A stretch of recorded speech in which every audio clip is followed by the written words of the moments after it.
increase aid and calls for the immediate and unconditional release of hostages. Both sides have criticised that UN resolution. Well, let's speak live now to Juliette Touma, who is from the United Nations Relief and Works Agency for Palestine Refugees, who joins us live. Juliette, thanks once again for talking to us. Do you have any hope now that the UN Security Council has passed this resolution that aid will increase? Look, there is always hope.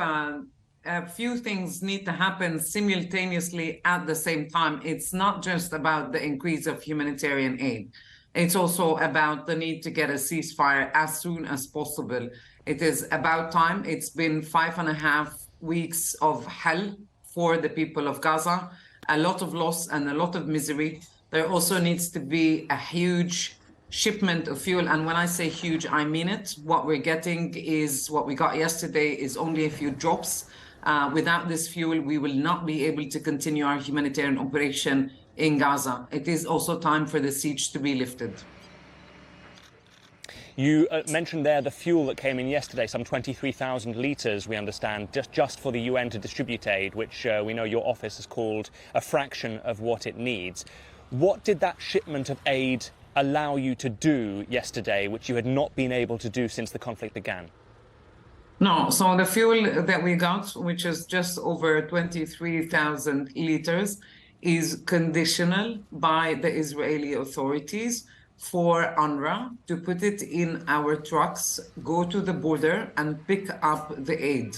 And then we cannot use that fuel for anything else. It's only for us to pick up those trucks that are coming via the border. We have not seen an increase in the supplies coming in.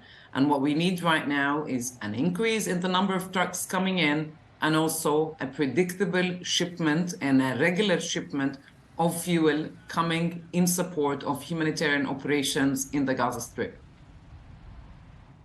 Juliette, your office said yesterday that by the end of the day, 70% of Gazans would be without access to clean water. Can you just give us a sense today, we're almost 6 weeks since this conflict began, about the situation on the ground? I mean, look, fuel is impacting people's day-to-day lives, and fuel is being used as a weapon of war. And it is unacceptable and, in fact, unbelievable that organizations like mine, like UNRWA, have got to beg to be able to bring in fuel so that we are able to respond to the huge needs on the ground in the Gaza Strip as it sinks further in a humanitarian tragedy. This should not happen.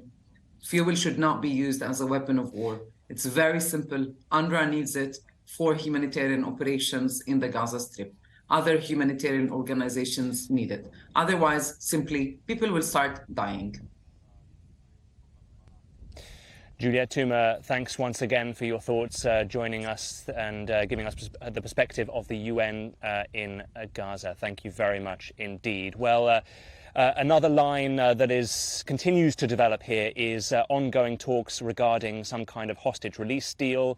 Joe Biden says that he is mildly optimistic about developments on that as talk continues about the release potentially of 50 hostages held by Hamas since the 7th of October in exchange for a similar sort of number of women and children to be released here from Israeli prisons. But we understand that there is division within the Israeli cabinet over the hostage release deal, particularly over the number of days of a ceasefire that would be, or humanitarian pause that would accompany such a deal. We will continue to bring you all the ongoing developments from right across this region. But for now, I will hand you back to Sarah in London.